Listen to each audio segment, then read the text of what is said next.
with us today for the launch of this series, Careers and AI. It's a 5-part journey through the changes AI is bringing to the world of work. Whether you're curious, concerned, cautiously optimistic, I probably fall in that bucket, you're in the right place.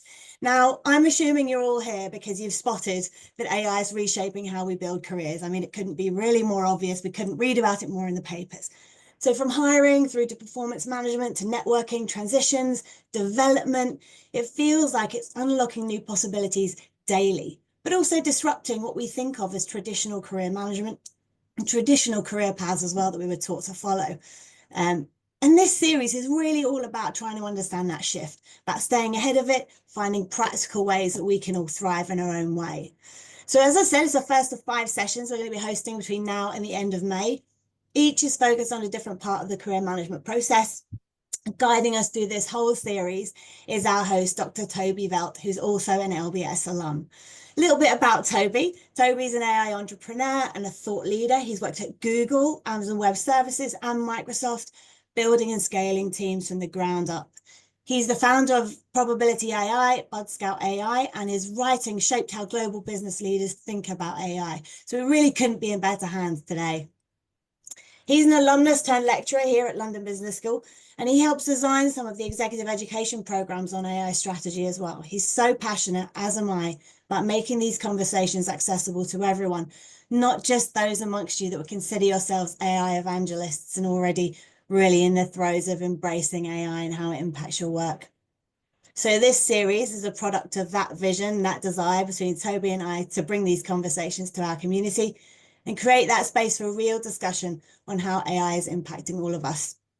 Now, I'm doubly delighted today because Toby and I are joined by our very first guest, Nick Chatrath, who we'll introduce in just a moment. But before we get started proper, and I will shut up soon, a few housekeeping points. We're going to have 45 minutes of panel discussion between Toby and Nick to get the juices flowing and start things off. And the remainder of the session is going to be open Q&A. So please, please, please don't be shy. Pop your cameras on, pop your questions in the chat throughout, or even hold them to the end. Unmute yourself and ask Toby and Nick directly. Now, with all that said, I'm going to hand straight over to Toby so we can get going. Toby and Nick, thank you so much for being with us today. Okay, amazing. Thank you very much. Welcome, everybody. Thank you for spending the next hour and a half in conversation with us about this very important topic. The first session today is really focused on rethinking career development. And let there be no mistake, Morag was the one who really did all the heavy lifting to get this series and today set up and in place. So we are very lucky and fortunate for her to do this for us. But yeah, so we're going to jump into this, and we've got some agenda items that we're going to talk about. Nick and I have already met and discussed this. Nonetheless, this is a conversation with all of us. And so the second half of this is really focused on clearly just your questions, and we can go deep on those for the second 45. But to kick it off, first I'm going to ask Nick to introduce himself so we kind of know where he's coming from, a little bit more about his background, and then we're going to jump right into this subject. Okay, so Nick, please take the mic.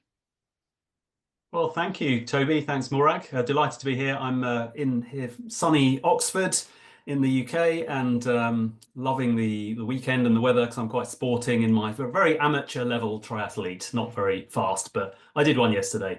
And in terms of my background, my career, I'm sort of 50% nerd, 50% human growth, human transformation person. So on the nerd side, maths background, computer science, love tech, got into AI 10 years ago with my first startup, wrote a book about it.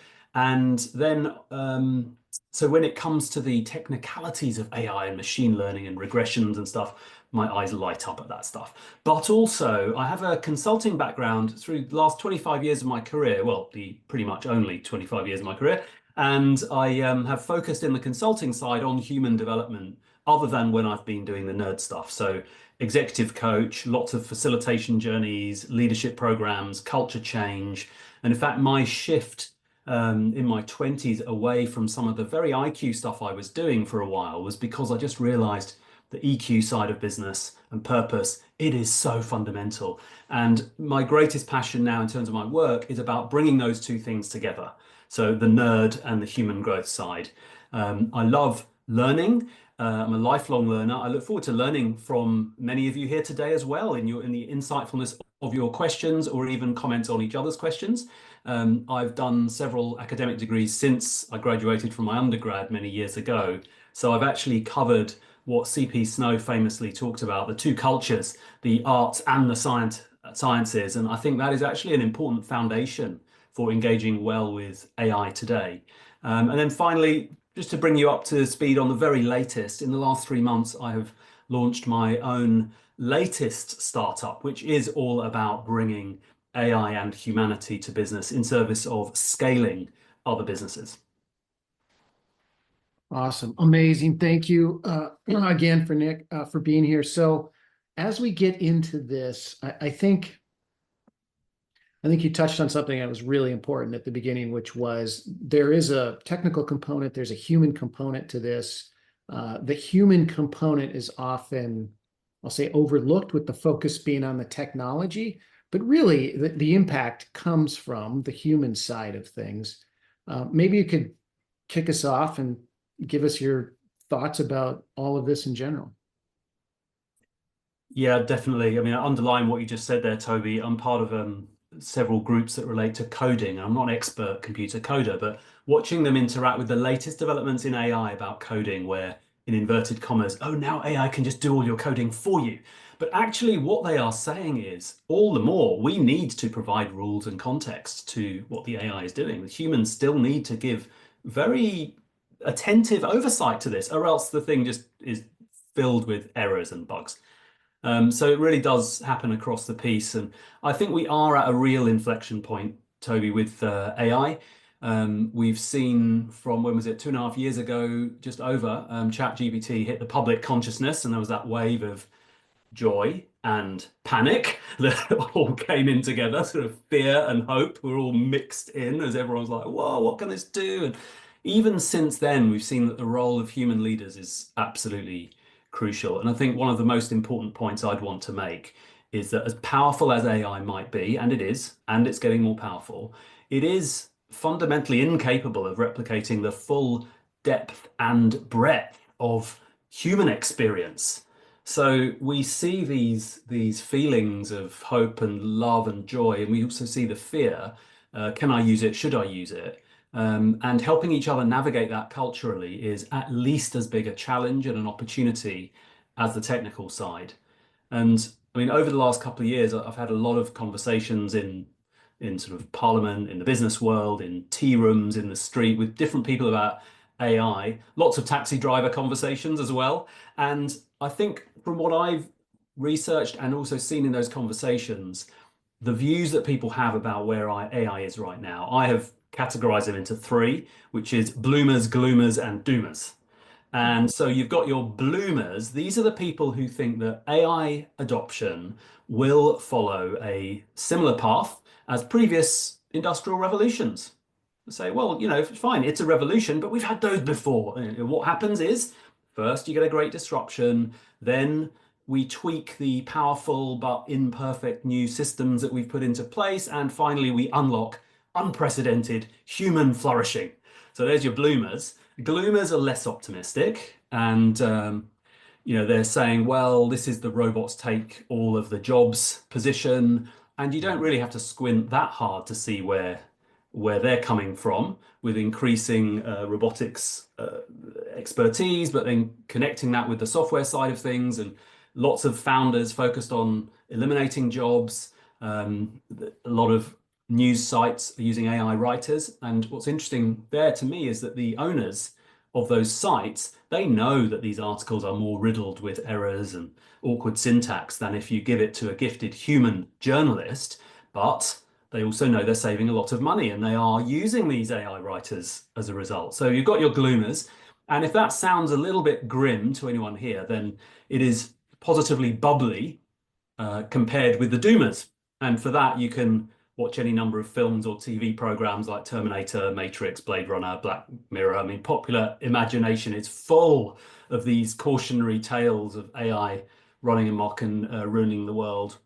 And many of the tech bro billionaires have some quite expensive collections of guns, gold, gas masks, and remote bunkers. So it's understandable why others might be apprehensive. And yeah, Morag, interesting. I mean, you're a cautious optimist. I'm also a cautious bloomer. I see more and more human involvement. I do not see evidence for, and we can talk, if anyone's interested later, we can talk about super intelligence and artificial general intelligence and all of those fun things. But I certainly don't see the evidence yet that machines will be able to replicate the full depth and breadth of human experience. And for example, as human beings, we all, at one point, every single person in this call was a child once. And I don't know about you, but when I was a child, I made a lot of mistakes and I learned from some of them. And similarly, when I've been an adult and extremely recently, I have made mistakes and I learned from some of them. So to the extent I have wisdom and experience and knowledge and can add some value to the world, a lot of that comes from how I've processed my experience. So we can have a discussion, and I don't know how philosophical we want to get today, but I do. This is part of the basis for me of being a cautious bloomer as we look to the future. But inevitably, we are, I think, at a key shaping moment in history. I don't think it's just another it's not AI, in my opinion, is not, quote, just another technology because of the systems it can bring together. But sort of final comment before I hand back to you here, Toby, I think what really interests me now, if we bring it to the business world, we bring it to careers, what I see is, with that context in mind, many different levers that people are trying to pull when it comes to AI. For some, it's all about what vision are we going to set for our world. Others, it's about we need governance, regulation. Others are like, we have to have the ethical discussion up front. Others are, this is all risk management. Let's manage the risks. Others focus on the product. Come on, look at the potential. We develop the product, whether it's from a UX side or from actually the technical efficacy of the product itself, governance. For me, the thing that brings it together and that I love to focus on is leadership. For me, that's the biggest lever, because done well, you're using the other levers. They become sort of smaller levers in service of. So as we are thinking, as you are thinking about future careers, my encouragement is definitely to take that senior level leadership lens on whatever your particular sectoral or functional area of passion is. But again, we can get more into that later. Toby. Yeah, brilliant. Thank you for that. There's so much to dig in there. I just had a couple of quick comments, and I'll ask you another question on this one. So oftentimes I'll open up a discussion for business people to, with the slide that they have. It says basically that AI is no longer a technology problem, it's a leadership opportunity. And I firmly believe that since about 2015, in the democratization, or at least the availability of useful AI tools in the form of, say, SageMaker from AWS as an example, that was out in 2015, 10 years ago. It was like, okay, this is actually useful now. We can use this in a business sense, and the business is the vehicle for bringing machine learning and AI to impact, and we're all focused on impact. What I've noticed, and this is a question for you, Nick, is in 2025, this year, prior to 2025, AI, since November of 2022, when ChatGPT 3.5 came out, as you pointed out, excitement, fear, uncertainty, all jobs, robots, all of that kind of, as you point out, excitement and concern was evident. And I think it can be summarized as a level of uncertainty of what this means for all of us. And in the void of information that existed there, people would fill it in, and fear and uncertainty was absolutely present and is present for everybody in this space.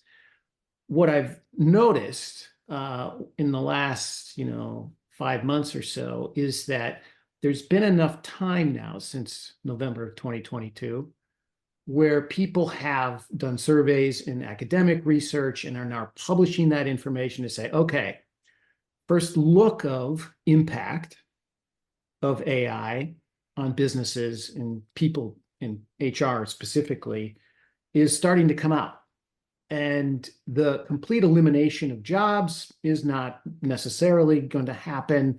And roughly speaking, for every elimination of a job, there's a creation of 1.8 jobs, this kind of math. Also, it's more about tasks changing than roles elimination. And so I think with that wave of information that's just coming out, and there's a McKinsey study that came out late last year that dives into this, and we can share the link for that. And I see like a calmness come over people to say, okay, all right, I'm starting to understand a little bit more about this. I think I can work with this. I think this is something that I can see as being part of the future, and I get to be part of the future, which is good. I might have to change, I might have to adapt, but I can see humans, being in charge here, as you point out, Nick. I was wondering, from your point of view, kind of how you see people evolving from that initial uncertainty and fear into a place of greater understanding and action. Yeah, thank you. And yeah, indeed, that report from my former employer, McKinsey, it's a good one. I think let me address that from two angles. Firstly, from the aspect of the large companies that I've been recently working with, and secondly, from the angle of individuals who are thriving in that environment. So recently, I've worked with two of the largest tech companies in the world and one of the biggest semiconductor companies in the world. And when it comes to roles, originally, what happened a couple of years ago is they were thinking, oh, we need to have a chief AI officer, we need to have a head of Gen AI. These new roles sort of threatened to pop up, if you like. But actually, although that has appeared in many job titles, so one of these companies, what ended up happening, and we were working with the executive board and the next layer, is, and they have Gen AI as a key element of their strategy. We realized very quickly that the CTO, the global CTO, was notionally in charge of AI for the company. And separately, they had a global chief AI officer who had that responsibility. And in their biggest P&L business unit, they had a CTO who also was responsible for Gen AI there, which really that person was able to pull a lot of the, exercise a lot of power when it came to AI. So they essentially, I mean, lots of people had somehow added this to their job descriptions. And what we were finding was actually the role of an individual chief AI officer who would genuinely be corralling all the AI initiatives strategically on the board. This is just not happening at the biggest companies. Typically, there will be exceptions. So chief digital officer sometimes, but ultimately it tends to be chief data officer, chief technology officer, and the classic roles. And this comes back to what you were saying there about the strategic value and the business lens that needs to be given. So I think part of the calmness is realizing that AI is extremely important to every aspect of the business funnel, and if it's a legacy business that has built up with processes over many decades, instituting that change, technically and in human terms, is a massive challenge. And in some ways, it's a classic adaptive challenge, not a simple challenge, a complex problem. And then from the point of view of the individuals who are thriving, leadership is often about the ability to execute and renew, sort of execute and learn very quickly. And so those people who are keeping up with the latest changes, adding it to their toolkit, but also still focusing on some of the classic job roles and leadership roles that are out there, or developing that sectoral expertise, is still hugely valuable. So it's more seeing these AI opportunities and the connected ones around tech and data, et cetera, and ethics, seeing that all as an opportunity to be distinctive, and also learning well. Because what I see in some individuals is they get stuck in a wormhole. And, if I decided after this call that what I wanted to do was be the most informed person out of the, 87 of us on every single AI development that's happening, I could try and do that. It would be a full-time job. I wouldn't be able to do anything else. There's so much being released all the time. So part of learning and thriving is the 80-20 rule, okay, how do I want to give 3 hours a week to learning about AI? Fine, that's in a box. But it's easy to become overwhelmed emotionally by everything that's coming out. And there's so much overhype. There are so many tech companies releasing platforms that promise to work, but don't yet. And they're building the plane while it's in the air. Yeah. And that's like, I've just started to see the specialization of AI, like, oh, what kind of AI do you do? This kind of thing, which was inevitable from the beginning because the subject is so massive, as you point out, and evolving so quickly. Let me just touch on one of the leadership points that you made. Okay, so and there's really a couple of reasons why I want to bring this up, and this is two of them are to the impact the people listening on the call here. So there was a study late last year by Deloitte, who it was kind of the state of AI in the enterprise. Okay, and let me just read you a little bit of an excerpt from it because I'm seeing the same thing in the field. So it says here, for companies with relatively little AI experience, they've only built 5 or fewer actual AI systems. They hire and advertise most for AI researchers, scientists, data scientists, head of, technical, very technical.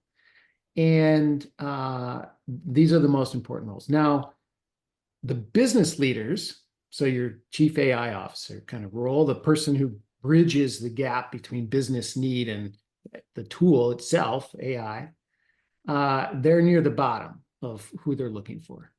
But by the time that these companies have adopted and built at least 20 or more AI systems, so more experienced, business leaders have bubbled to the top of who they are trying to hire in AI, and data scientists and that kind of research technical role is now at the bottom of that list of people they're trying to hire. And I see this reflected in people that I talk to. The first hire is some kind of researcher. And the reason I bring it up is because for this audience, I think the experience shows that business people are critical and perhaps the most critical component to adopting AI for impact in your business. And I think there's a misunderstanding among business people that I don't get the tech. I don't understand the tech. I'm not a coder. I can't do AI. I need to rely on, and they need to run and lead. But actually the opposite is true. I think business leaders are the ones that need to step up. Yes, they're going to have to learn some new things, like, what the art of what's possible and how much data do we need and that and so forth. But it is the job. It is important and critical for us business leaders to step up and really understand and apply our business challenges or apply machine learning to our business challenges in a leadership role. And people didn't believe that, or maybe they still don't at the highest levels, but this is turning. This is turning now with people that have experience are saying, yeah, we get the most value, meaning most likelihood of success of AI. It's now 80% success if business led. Any thoughts on that, Nick? I completely agree. I mean, one example is we deployed AI leadership coaches for a customer, and this was a large customer. Now, when I say AI coach, I mean, immediately I say that with kind of twinkle in my eye and inverted commas all over the place. Is it actually possible to have an AI coach? But they were initially going to call it that, and then we decided to call it an assistant. But anyway, developing the coach was relatively easy. So they had a cultural transformation program they were trying to implement. Classic, for those of you who know about organizational change and cultural transformation, a lot of the classic modes of diagnosis and design, and then in the implementation, very human-centric, great communication, some workshop, etc., some supporting systems. So all of that was there. And we developed these AI assistants to support the change. So we highlighted 3 mindsets and behaviors that the leaders most wanted shifted.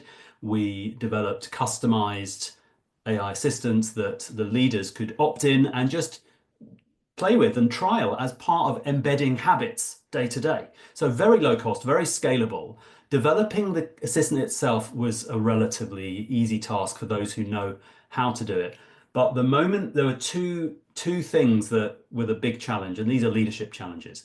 Firstly, the Workers' Council. So this was a European-based company, and so anything that involved technology had to go through sign off there. So that proved a torturous process for the company, slowed things down. And secondly, helping people adopt the change. And there, our main counterpart, the customer, didn't really understand the technology enough to lead us through. And that's where a little bit more understanding from the human leader would have been helpful, because really their UX, their user experience for this was very clunky because it was all legacy. And so we were wanting to shift that and use different platforms. So yeah, I sort of agree with what you said, and it was the human side that took up the time to deliver impact. And that's why you've often heard it said in terms of business, the winners are the ones who execute well. Lots of people have the great idea, but the details of execution are so important. Yeah, excellent. And you talked a little bit about large companies. What are the impacts for the small, medium enterprise sized entities, people that work for those companies? Yeah, and I mean, this is really dear to my heart right now because about 4 or 5 months ago, I noticed a real need in the market in terms of SMEs. So, founder of businesses, and particularly we're focusing on businesses with less than 1.5 million USD revenue per year who are looking to scale. And and it may be that many of you are looking to start your own businesses like that or join a business like that. And I've had a lot of founders. In the new business I've started is called Threshold, and we're basically offering to scale those businesses, and we've got now new customers. And what I'm finding as founders are coming to me, I'm getting sort of 2, 3 calls a day on this, is that a lot of the founders are quite stressed, extremely stressed, and founders are quite stressed, extremely stressed. And I've been a founder. I just got some just repeat. Is everyone else getting that?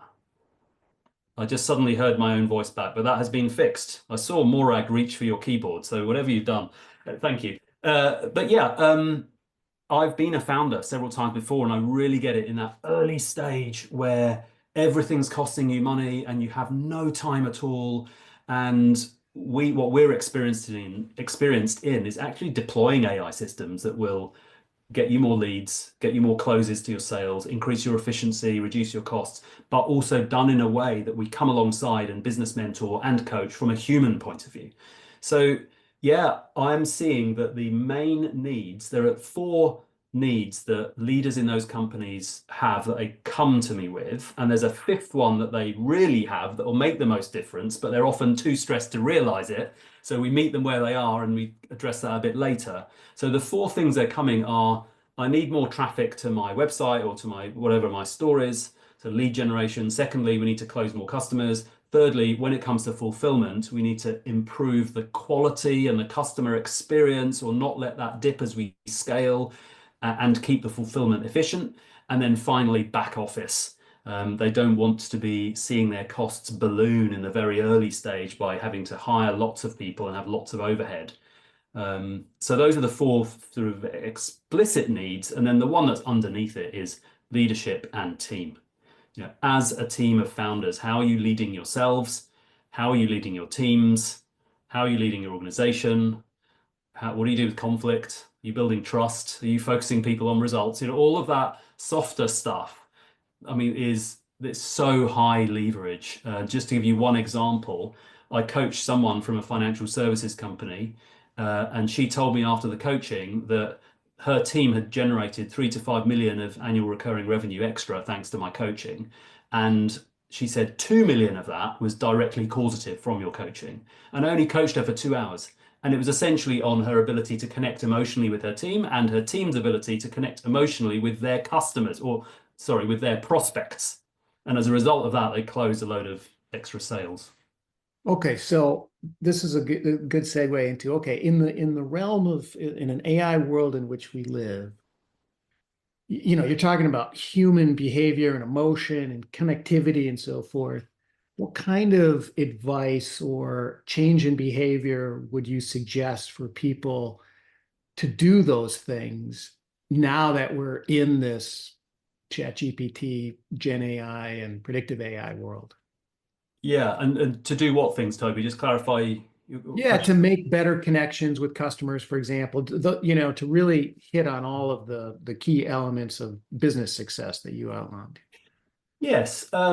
So one aspect of it is to evaluate the technology maturely. So if you're trying to qualify more leads, and if you are in a business setting where you're getting thousands of leads per day, so it's high volume, lower ticket price, then there can be a case for using an AI to qualify your leads. Because if you're going to phone everybody up as a human, well, every time I phone someone up or you phone someone up, okay, they know it's a human being, and there's a better level of connection there compared with a really good voice activated AI. With the connection will be better. The quality of the setting call, the pre-sales call will be better. However, you and I are not as good as an AI at reaching every single lead within 30 seconds. And the research showed that within 1 minute, within 5 minutes of the lead clicking, if you get to them that quickly, you massively increase the chances that they will convert simply because they remember clicking on your ad. I mean, literally, we forget what we were scrolling on a Friday night, I click on that, then I've forgotten by Saturday. So there are certain ways in which the AI actually outweighs the benefit of the human. So evaluating that maturely, yes. But then when we come away from that, if you, to the extent you decide to stick with human-led processes, then it's the classic stuff. And I always say, I mean, advice is can be kind of deathly, really. I don't think many of us benefit so much from advice as if I'm the sort of big guru with the answer for your life, and I don't really know your context. I would encourage people to value their EQ, and there's just so much research around that. I think what I'm finding is a lot of the founders who are coming up from a very technical and IQ background have seen a lot of success in that, and just hit an edge, hit a sort of a little mini wall in their development where they can get beyond that, because they haven't learned so much about managing their own emotions. Well, being aware of their own emotions and then managing them, and then being aware of other people's emotions and managing them. And for example, well-known research by Daniel Kahneman, the Nobel Prize-winning microeconomist, written the book Thinking, Fast and Slow. If any of you haven't read it, it's great. And it just makes a wonderful case for, I mean, using this analogy of the elephant and the rider, where if you think about a human rider riding an elephant, the human may think, yeah, I'm in control, I'm directing this elephant, which may be true at a certain level. But ultimately, if this elephant decides I'm going to turn left and is going to walk off left, that is what's going to happen. And Kahneman uses this analogy, and the elephant in his thinking, and based on many experiments, is the elephant is the sort of intuitive, more emotional systems in our brains, whereas the rider is the more rational, logical, intelligent system in our brains. So, he says that we make decisions from the gut, and afterwards we logically rationalize to ourselves why we made that decision, and maybe then I'll present to you as, oh yes, I'm a very logical person, and here are 3 reasons why I think this. Ultimately, I've sort of pre-decided it subconsciously or emotionally. So it is such a game changer for influencing people that that's where I will try to nudge some greater awareness, and if people are up for it, just practice with some tools with them to improve. Yeah, awesome. Okay, now I do have some quasi-random, but before we get there, I know people would be interested to get your practical tips, things they can think about do now as they rethink career development. Yeah, absolutely. I think let me just make a couple of points. We were sort of thinking about this before. So in terms of big companies, that often what I'm seeing is a corporate sort of an AI maturity gap. So, I mean, another McKinsey report, January there was a $4.4 trillion potential productivity growth that they anticipate from AI. And so imagine if you're in a role, or you're in an interview for a role where someone asks you, well, here's $100,000 of spend on this part of technology, how would you improve it? You could almost step back and start by saying, well, there's $4.4 trillion dollars of productivity growth out there. What part of that pie will this company access? You know, how many billions from that trillions amount will we access, and in what main areas? And then within that, this technology piece you're asking me about, how does that sit and what's the potential?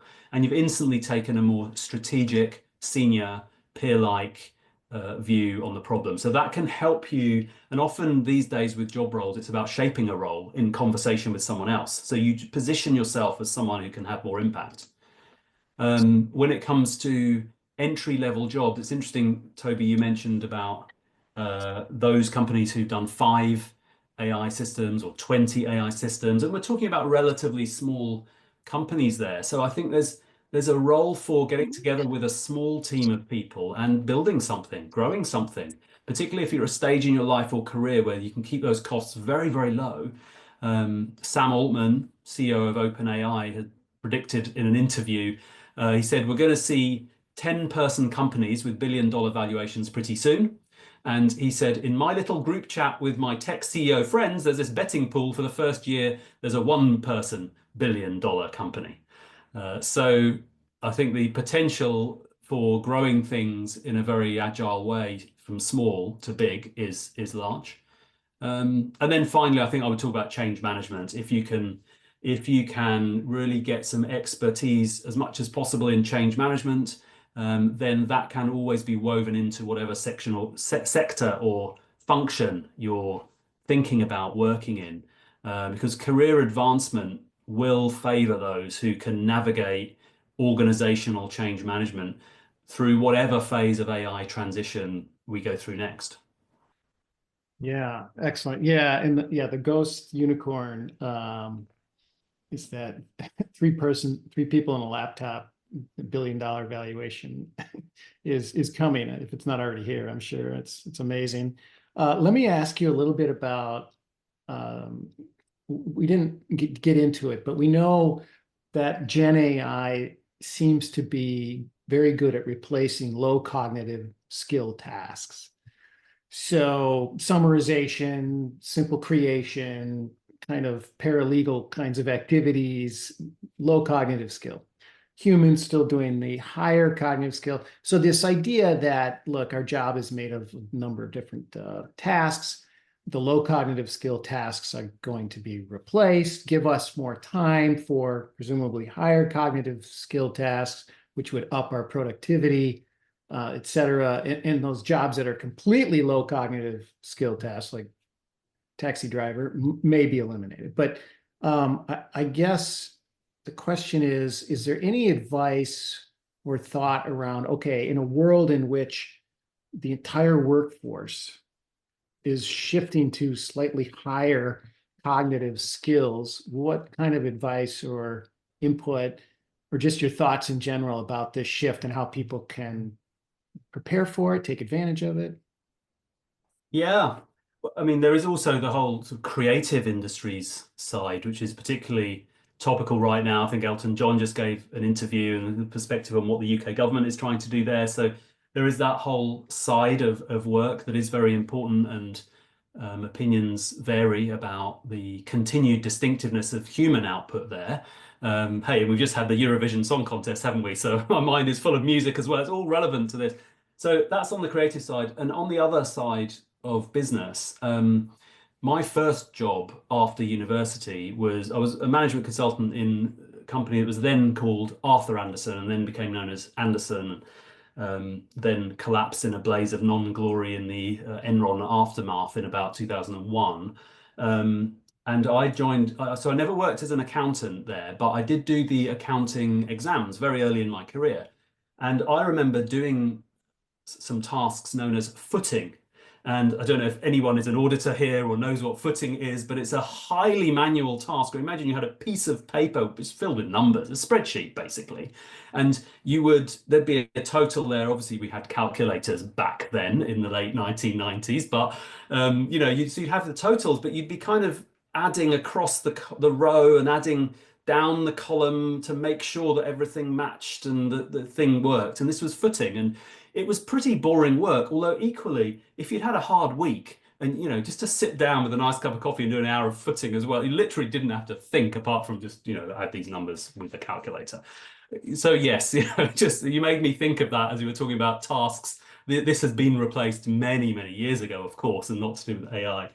I would say that I would say to focus in on where you're going to get your apprenticeship from, because in the legal profession, in even accounting, many other professions, I was looking at actually one of my AI WhatsApp groups. We're having a debate this morning about radiologists. So Geoffrey Hinton famously predicted about 9 years ago that essentially the role of radiologists, that's going to be completely replaced. And what they found in the last 9 years is the number of radiologist jobs has gone up. And the reason is, at least I was theorizing, and now I'm on the very edge of my thinking here, just not saying this is at all the research based, but I'm theorizing that actually the job may have gone up in radiology because AI is so helpful to radiological outcomes now in terms of helping experienced doctors spot what's going on and diagnose things, that hospitals, other medical specialties are realizing the value of it much more quickly, and so there's more of a need because they're providing more of a solution. But of course, that doesn't mean that these jobs won't get replaced later as AI improves in other areas like communication and management tasks. So if that happened, if you think about medical or legal or wherever, with quite a lot of junior level jobs where you're not getting the same exposure when you're 23 years old, 25 years old, 30 years old, you're not having the same amount of reps, learning the basics, doing the boring stuff, sitting in the library as a lawyer, having to go through for 5 hours and find every case that's vaguely similar and which one is similar, which one isn't, and debating that with your seniors. You're getting an apprenticeship. And that's what the people who are 40 years old, 50 years old now, who are near the top of their professions, are benefiting from that apprenticeship. So where are you going, whatever domain you're in, where are you going to get your apprenticeship from so that you can do those strategic tasks most effectively? There is a risk of our brains atrophying.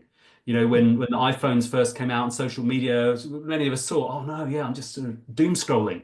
And now with the AI equivalent of that. So there is that risk. And, I think one encouragement I give is to do what you can to continue to grow those muscles intellectually as well.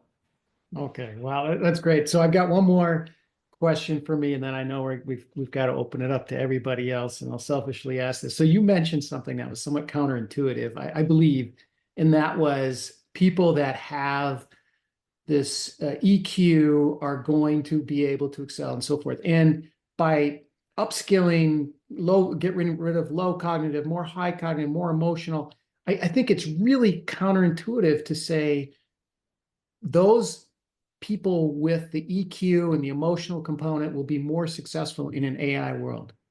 And I guess my question is, who do you believe will benefit and be most successful in this future kind of AI impacting everything world?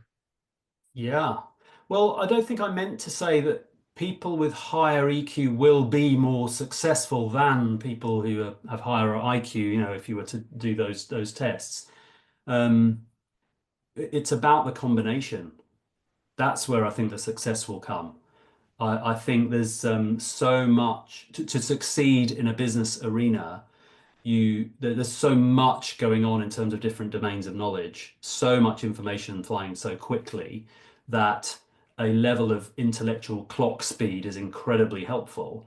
But if you have that and devoid of EQ, you can just cause a whole load of fires that take weeks and years to put out, if ever. And on the flip side, someone who is incredibly emotionally tuned in, then maybe they're not able to lead strategically in the way they might need to hold one of those roles, and might thrive more in a sort of ambassadorial type role for a company or something where they're deployed in a particular way. I mean, I'm a real fan of Howard Gardner's work. One of his books, his most famous book, called Multiple Intelligences, where, again, very research based. I think Harvard professor, maybe Princeton, apologies either way. And he has come up with a theoretical frame, research-backed frame on what an intelligence is, and has posited that there are 8.5 intelligences. He's always changing his number because, like the best scientists, he's open to the latest develops in knowledge. He said there are 8. He then said there are 2 more that I'm considering that might pass my criteria as an intelligence. And one of them, he said, is quite meritorious. So it's probably is, but I'm not sure. So I'm saying that he thinks there are 8.5 intelligences. And one of them is logical mathematical intelligence. One of them is intrapersonal, which is the awareness of your own emotions. One of them is interpersonal. There's musical, there's, you know, so lots of different intelligences, and I don't know how they interweave with each other. I'm a big believer in variety is the spice of life. So I think the more multiple your intelligence is, the better. And frankly, the more fun life is. Yes, indeed. All right, Morag. So do we open it up to you, or Me back in. All Tag me right. back in, guys. Thank you so much. That was super interesting. I mean, you set up so many great conversations for us. Now, the chat is open, everyone on the call, so please fire in your questions. We've got Toby and Nick together for the next 45 minutes. But I just want to pick up on one piece that you both touched on at the beginning to kick us off. So, Toby, you started by talking about this initially, this void of information from sort of the early 2020s, and then that sort of has we've moved on, and there's now loads of information. And Nick, you touched on this with businesses building as they're flying, and all sorts of platforms and products, and what feel like really narrow use cases being launched all the time. How can we, as non-AI, we want to be those business AI leaders, not going to be those technical leaders. I'm certainly not going to be. What information should we be looking for then that can help us kind of validate that this is something that we need to be considering and looking at? What are the signs of good AI adoption versus bad AI adoption, and what might that mean for us when we're learning on the job? Toby, do you want to go first on that one?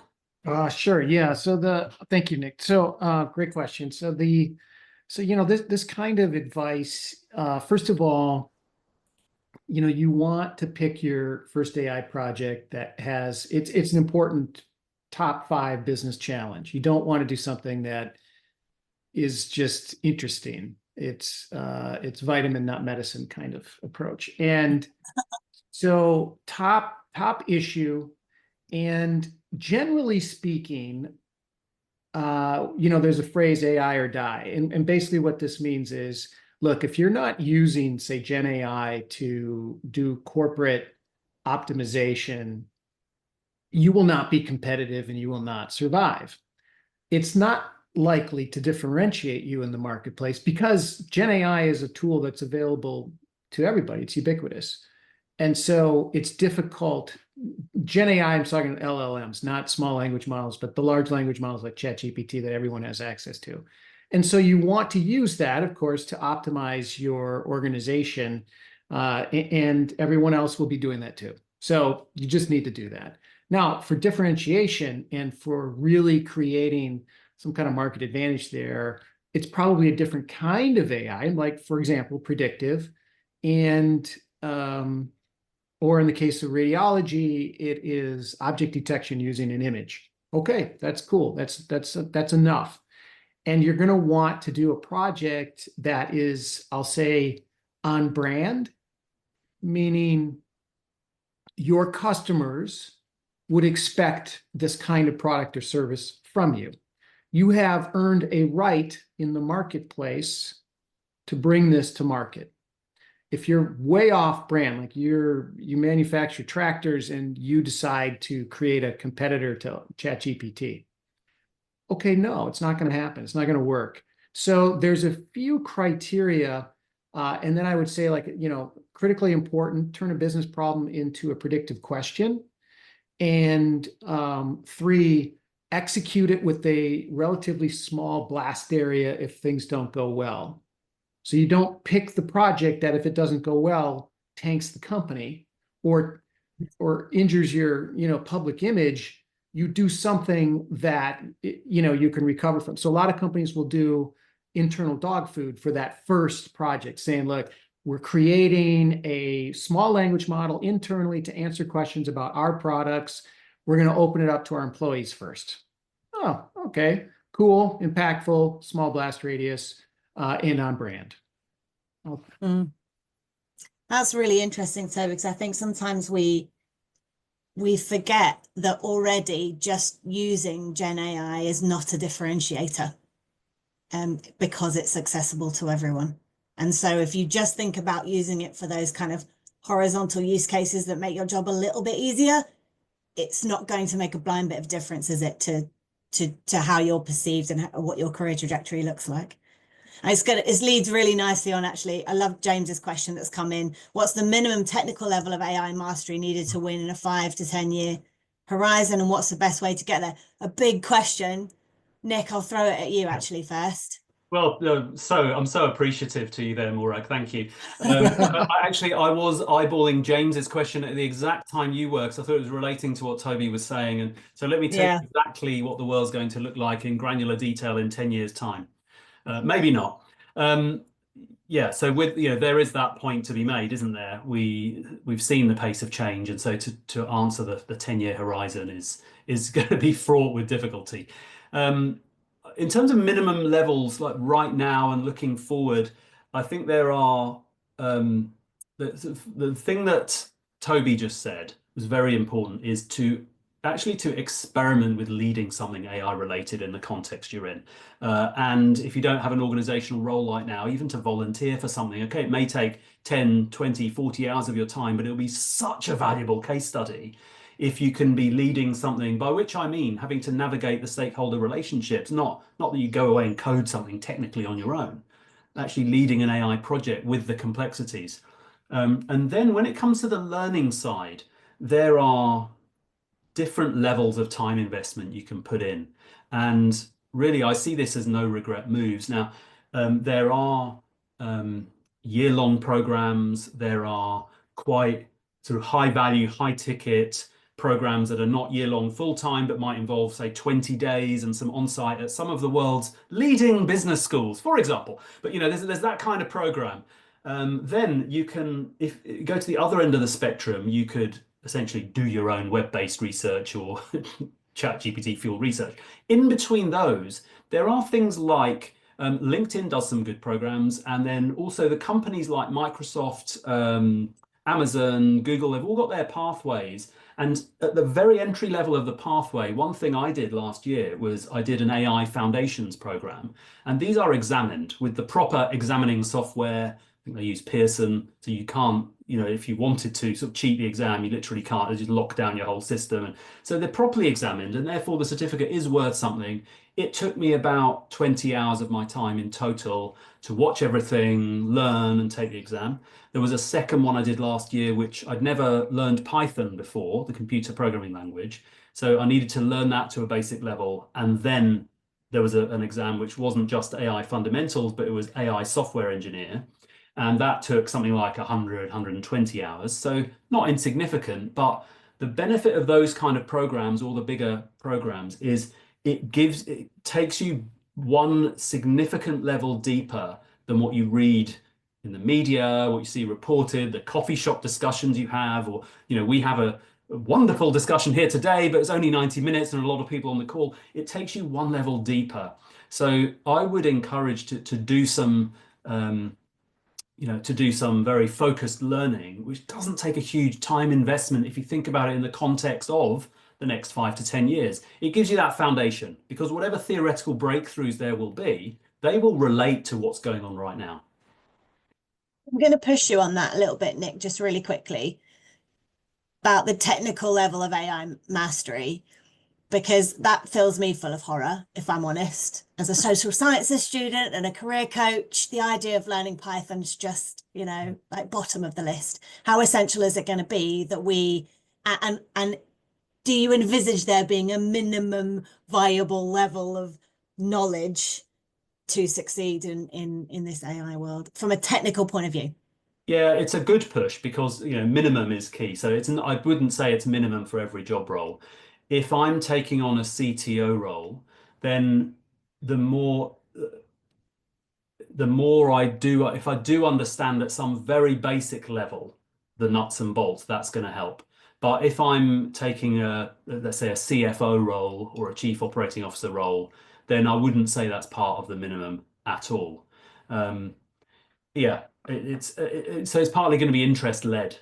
If you are, what I found was beneficial with that is it really gave me an understanding of how poor ChatGPT was a year ago with coding solutions, whereas in the media I was reading that it was just making leaps and bounds advances, and it was good. But I mean, there are so many memes out there at the moment, funny ones, and there was one that was two photographs. On the left was a guy who was looking quite happy, who said, "I spent 10 minutes writing my own code."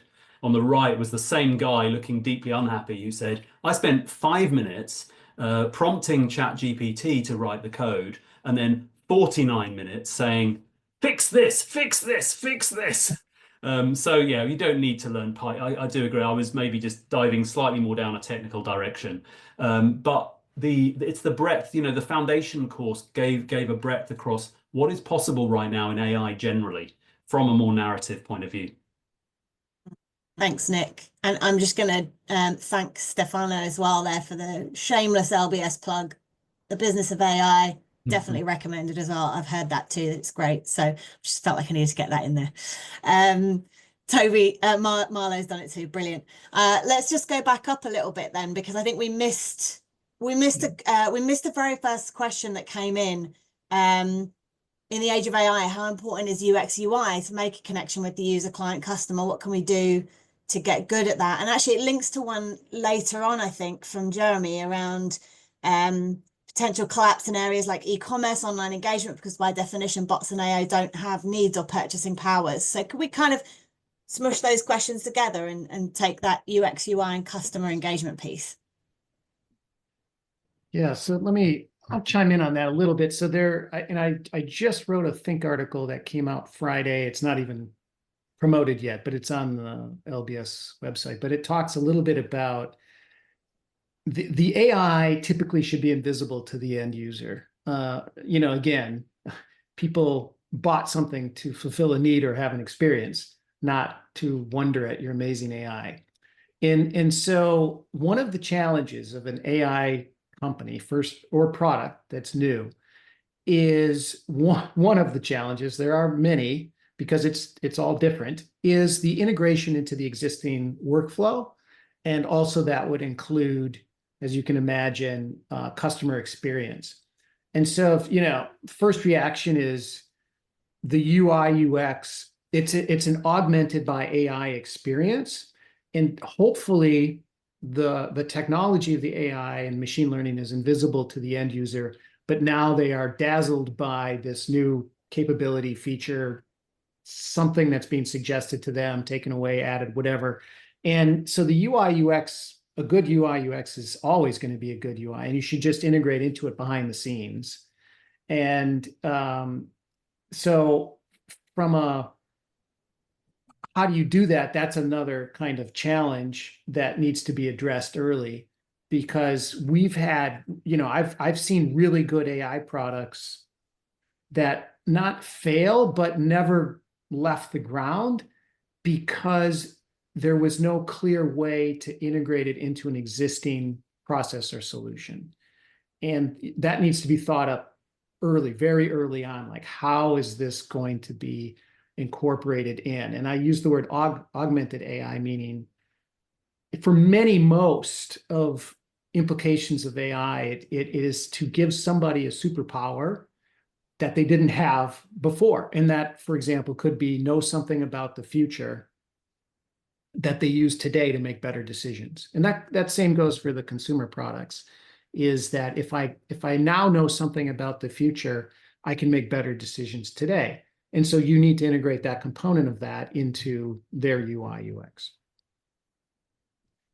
Yeah, and I would add to that. I mean, Jerome's question, doesn't this mean the human element will become the real differentiator? I think that the real differentiator is the integration of the human element and the AI element.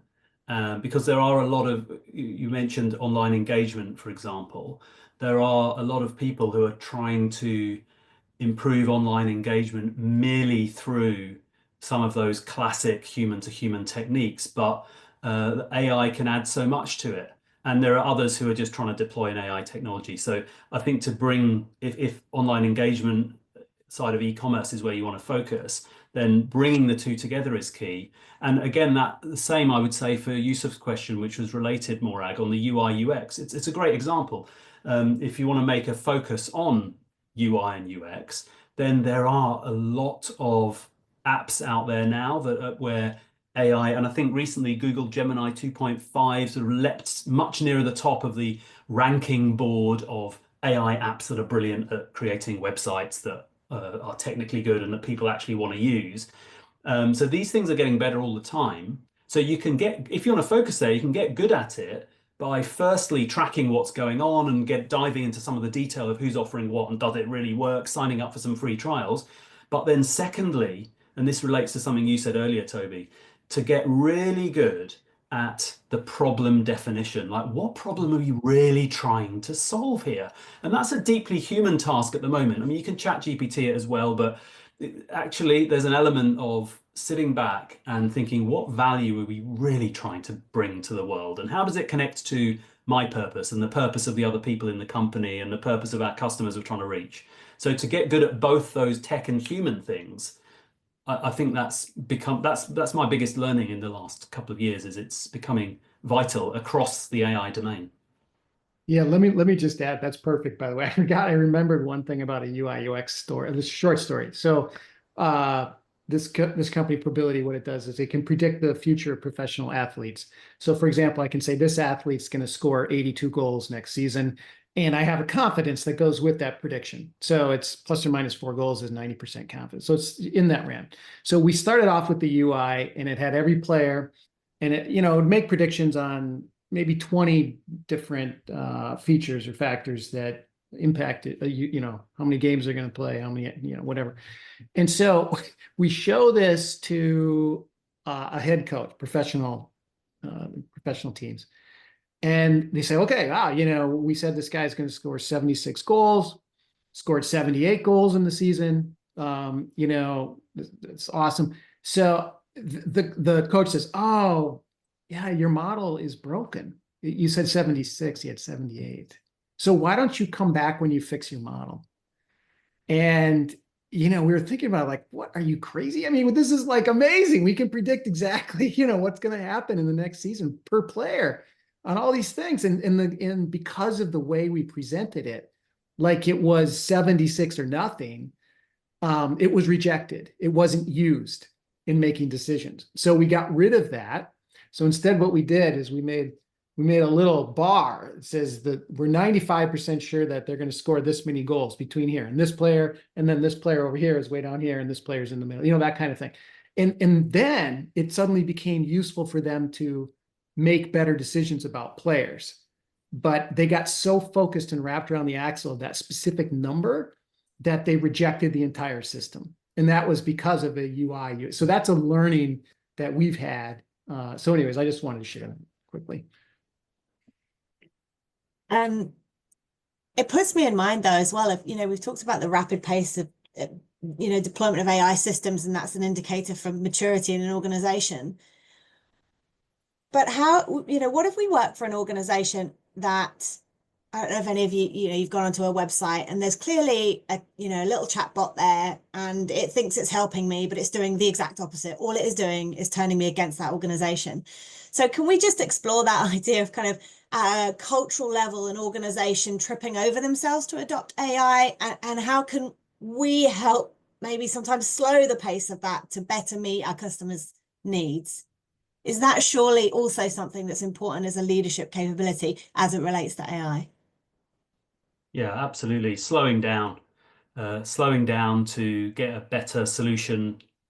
And the importance of piloting something well is very important. So there's often, and we're back to the point about fear that we made earlier, is where we see somebody else announce something, or a competitor launches a certain customer service agent. It's like, we have to get something equivalent out there quickly, but is it really what we are best positioned to deliver as a business? So yeah, to encourage people to slow down, to pilot something in a small sandbox. There's one company I worked with where in one of their country territories, so there were some people were very passionate about launching a certain AI use case. And what they did in the end was they said, well, we're starting a new business in this geography with a new CEO who is very passionate about it. We'll let that person lead it out there in a very positive way, and we will assess the benefits and the problems before rolling anything out globally. So it may not be geography, it could be in a certain function, or it could be an internal pilot, but helping people be thoughtful about the risks. Yeah, I think it's crucial. I'm going to come back to, we've got a couple of like quick fire questions from Michael that have come in. I think we missed earlier. So let me come back to that. Are there any industries you think I will not replace? And can you give examples? Toby, I'll come to you first on that one. Well, replace or impact was the question. Replace or impact? Well, let's say the question's replace. Oh yeah, drilling for oil. I think replace, there's going to be very few jobs, less than 4%, 5% or something. Change, all jobs will change in some way, including drilling for oil. They say things like, oh, construction. But everywhere you look, you can see advances in construction technologies, 3D printed homes and so forth. I mean, you're just changing the way that they do the job, but you still need people on site to, set everything up, move it around, make sure it's all going well. So, so no, I don't think there's very many places that are just going to be left completely untouched. I think everything gets touched. Yeah. Prediction is very difficult in this domain. I think we're in my mind, there's a separation. I define 3 eras of artificial intelligence. So there's the era of narrow AI, which we're in right now, which is where AI is getting better and better across a variety of narrow cognitive domains. And in some verticals, AI is much better than human beings in terms of some sort of calculation or inference task. In others, even cognitively, it's still not as good when it comes to exercising judgment on a strategic task with all the context. So if you just think about cognitive intelligence, we're in this era of narrow AI where in some areas AI is better than others, in others it isn't. So we cannot yet say that AI is generally cognitively more intelligent than us. And that's how I define AGI. Now, the definitions of this stuff really differs between whoever you listen to. But for me, just to keep it simple, I say AGI means when AI gets to a level of cognitive intelligence that matches or exceeds humanity, generally across all cognition. So that's in the future. Beyond that is what I call super intelligence, which is where AI matches or exceeds human intelligence across all domains of intelligence, with reference to Howard Gardner, for example. So those are 2 different future points. And then the question that Michael's asked, well, what will be replaced? We could do a thought experiment there. And, I do not have any monopoly on good prediction, but we could say, okay, if we imagine that AI is cognitively as good as human beings, but doesn't yet still have the emotional judgment, will it replace humanity completely? I don't think so, because the emotional side of things, and what about aesthetics and music, and there's kinesthetic intelligence, the movement intelligence. But then if we think about super intelligence, well, by definition, AI is at least as good on every single domain as humanity. Now, I'm not saying that those 2 future eras, AGI and super intelligence, will definitely happen. And I'm also not saying if they happen, when they'll happen. But I think hopefully it clarifies at least something to set some of the terminology out. We want a date, Nick. We want a date. Yeah, because I'm recording this as well. So yeah. Actually, that links really nicely to Jeremy's point. Do you want to unmute and give us some context around this, Jeremy? Or because if I read it out, it's just going to take ages. Maybe you can synthesize it for us so we can carry on the conversation on this. I think it's really interesting. Hi from Paris. Can you hear me? Yeah. We can, yes. Yeah, no, so basically I was raising the point that, Disney tried to cut costs by writing Marvel's movie and do scripts based on AI. And basically, on the box office, it was quite catastrophic. And I think they damaged for a long time the brand of Marvel and superhero. And my question was, especially when you think of a luxury brand or brands that present something different, using too much AI could be also a challenge because at the end, people want to buy story, want to buy some authentic values and this type of things. And I was wondering if you are relying too much on AI, you create a kind of standard products, and at the end, it could damage your brand, but also your margins and ultimately your business. Well, okay, so my opinion on this is, okay, so Gen AI is what presumably they use to say, okay, we need to create a new storyline, a new script, maybe some new characters, something like this. And so all Gen AI is trained on past data, which is a corpus of largely the English language, which should concern some people. And and basically what we ask it to do is to say, hey, create a story about, and you get to put in some constraints, and it says, okay, I understand your constraints, and I'm going to go back into the history of time of all English literature, Wikipedia and every website. Those are the three major components that are used to build a large language model like ChatGPT. And I would like you to make a new story, and I would like it to have the following, components to it. And it says, okay, great, got it. And it says, okay, I have looked back in time and copied and simulated and taken an average of the past stories. And now I have new names for these, as per your instruction, human, have new names. And here is your new story. And you read it, and it sounds exactly like a real theme, plot, screenplay, whatever, because it's been using hundreds and thousands of these other ones in the past. So yes, it looks very similar, but it lacks something new. That creative component of a new novel way of thinking about it is not there because it's only emulating the past. And so I'm not surprised that it came out with realistic sounding stories, but not terribly interesting, because it sounds like we've already seen that before, which in fact we have. And that's my, I don't know the full Disney story and what tools they use and the rest of it, but that would be my take on that. Yeah, we pick up on... no, Sorry, please. Nick, carry on. No, I agree with where you were going with it, Jerome. We developed a product called Labyrinth, which is a very human reflective exercise, sort of deep reflection in a sort of beautiful space. Labyrinths have existed for millennia around the world, and we updated this about 15 years ago for the business world, and in basically sort of beautiful hotel ballrooms or other spaces, we created these labyrinths with pausing points, which had wording written. And we got my friend and colleague Brian Draper to write the wording for this and curate the labyrinth. And he broadcasts on BBC Radio 4, does Thought for the Day, does some writing. He's written about spiritual intelligence. He writes in an incredible way. And the amount of words he writes is very few. When he's writing this, it's minimal and it's exceptionally powerful. And that's what we found for 15,000 participants. We often had clients who would say to us, well, I mean, what is it?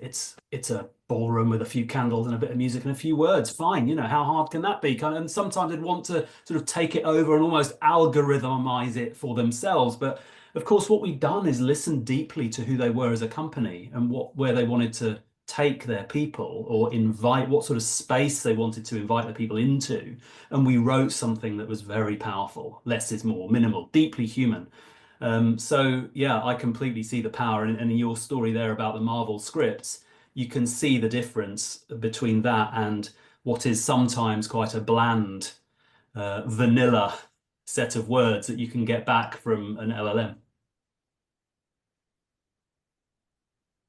Thanks, Nick. And I can testify to the Labyrinth. It's an experience, a very, very human experience that I can't imagine you would be able to create through some prompts on ChatGPT. Certainly not at the level at which you can, the level at which you experience it. I want to pick up on just one word that Jeremy said at the beginning there and ask a question. So you talked about Marvel using AI to cut costs. So Nick, Toby, how much are you seeing organizations embrace and adopt AI to cut costs versus to enable efficiencies or customer experience? And, you know, generally, where are we all at with that? People falling on one side or the other?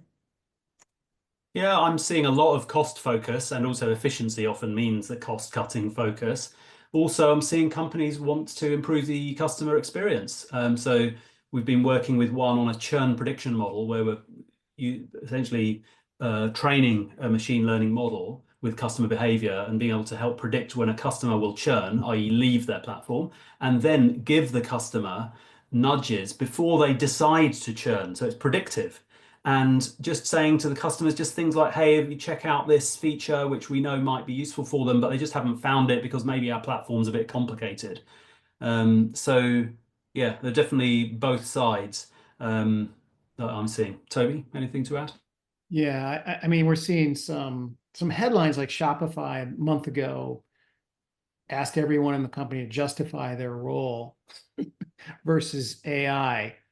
You know, like the robot is standing outside ready to come in and take your job unless you can show that you do a better job than AI does. Which, you know, that's not helping anybody, of course. But the Gen AI component is, like we said, it's taking the low cognitive component out of a business. So this hurts people unevenly. You can imagine entry level, lower educated, societal differences, world differences, impact is uneven, which is really a scary thing and something that needs more study. But so one, yes, just immediately removing positions or not hiring them, you know, coming in, and then the employee component.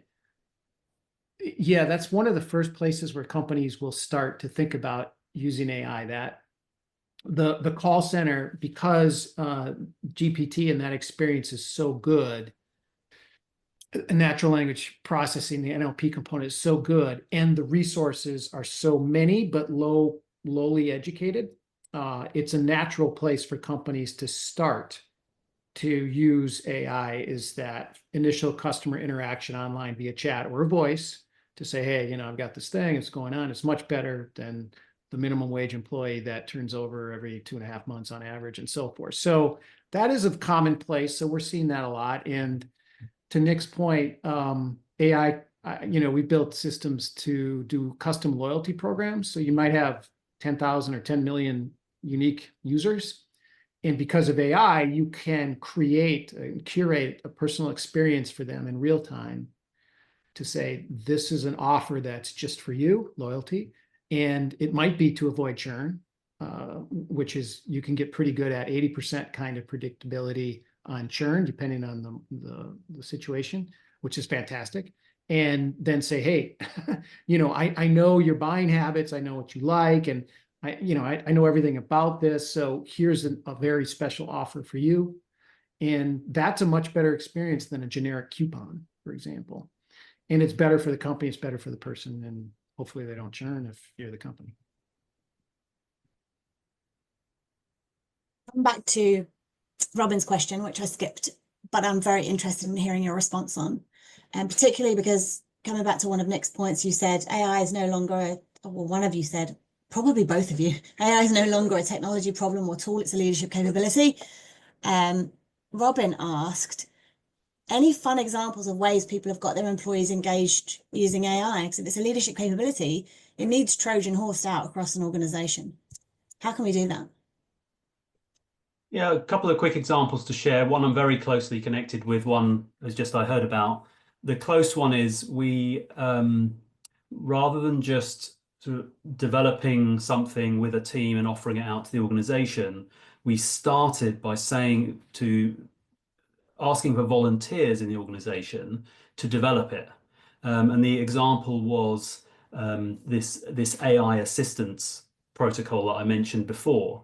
So we actually started by getting on a call with 2 of the volunteers, actually, who were very excited about AI. They're working for the organization, and knew the context, and they started working with the existing tech stack, which was very complicated, but also with their colleagues and the Workers' Council. And I mean, we just made the mistakes together. It did feel more fun to me, rather than saying, yeah, let's help you shift your culture, and here's an exciting AI, and let's, listen to you, design it, deploy it on you. That was one. So really get people involved and actually owning it and developing it themselves as part of the team, and not just from the sort of HR commissioning team, but from the line as well, from all across the business.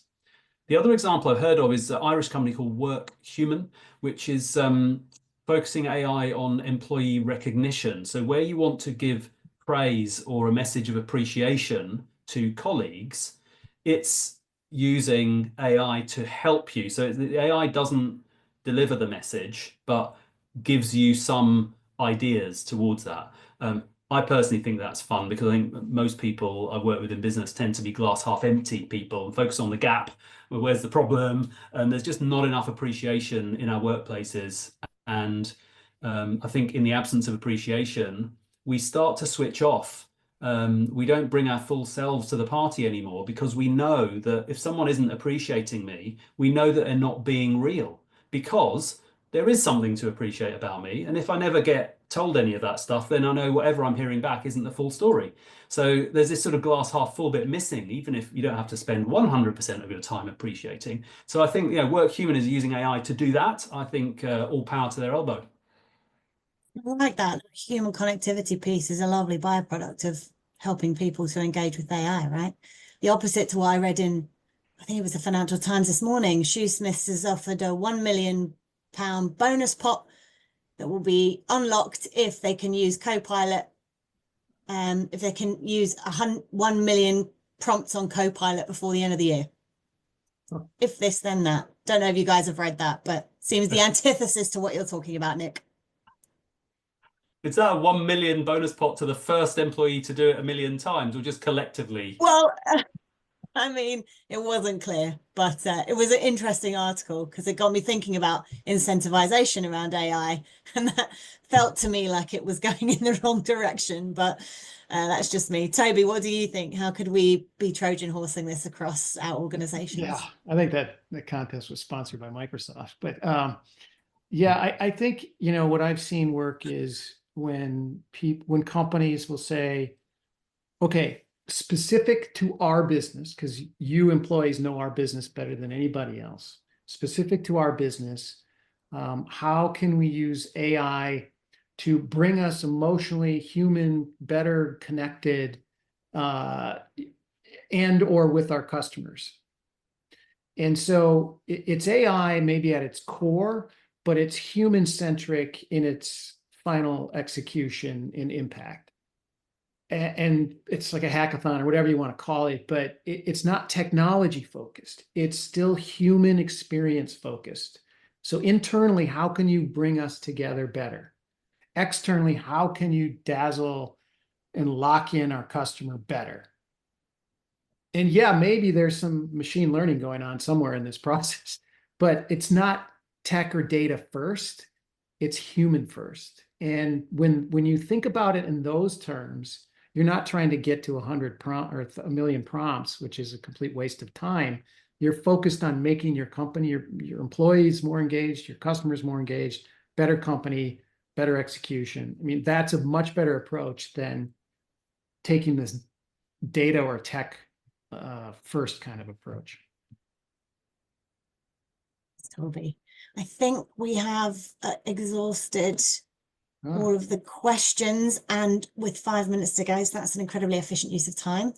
To everyone on the call, we will be collating some of the bits and pieces that Toby and Nick have mentioned. We're going to be looking at pulling together a summary of the key discussion points that have come up today, and at the end of our series, so after next Friday, we'll be pulling that together, and we are going to call some variation of our Careers in AI playbook. So that'll have some of the pieces we've mentioned from each session, and we'll be sharing that as a resource. So you will get that stuff. You will not get it tomorrow. So just managing your expectations from that point of view. But thank you for all the questions. Toby, Nick, final thoughts for us for today's session on anything that we've discussed. What do you want us to take away? Well, first of all, I want to thank Nick for joining. That was amazing. Thank you so much for taking the time to prep and then also be here today. It went by in a flash, 90 minutes.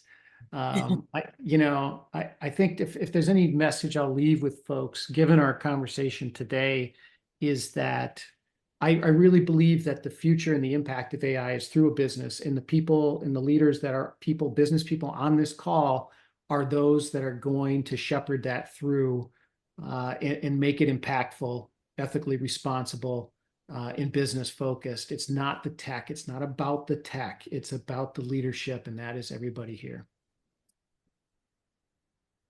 Yeah, thank you. And privileged to have been invited. And I would say that our AI future is not preordained either for good or ill. And we have reason for caution, but lots of encouraging seeds that we've spoken about today, that if we can nurture these seeds well, then they can blossom. And I think back to our discussion about EQ and IQ, I think that at the heart of it is connecting, thinking, and being. That's the future for effective leadership in this new age of AI. Thank you, Nick, and thank you, Toby. Well, we really appreciate you all joining us this afternoon for this conversation. As I said, we will be following up at the end of our series with some insights that have woven through. If you're able to join us, the next time we meet is on Wednesday at lunchtime. We'll be joined by Vladimir Baranov. He's a global EMBA alum from London Business School, many times founder and a tech brain. So he's going to talk to us about actually when we look at the roles of the future, how technical might they be? What kind of jobs landscape might we be looking at for the future, and how might we navigate that much more tactically? So we're going to drill down a little bit, one layer in our call on Wednesday. We'd love it if you can join us. Toby, any more plugs for Wednesday to get everyone joining us then? Wednesday, yeah, we're going. Well, now we've had one session, so we've learned. But this has been fantastic, perfect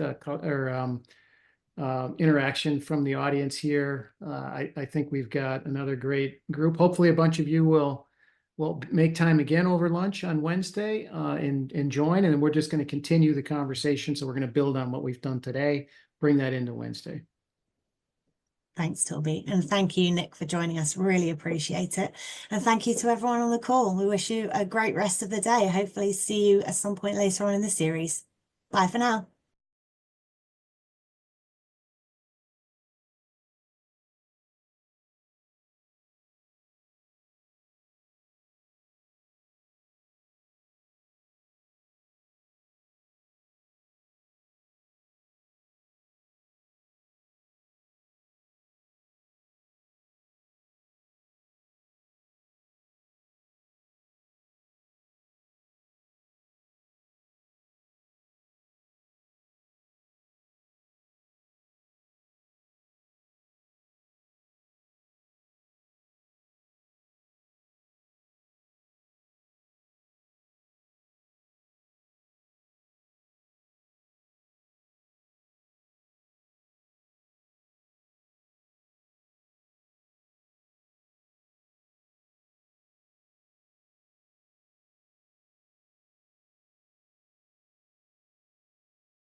So welcome again. For those that don't know,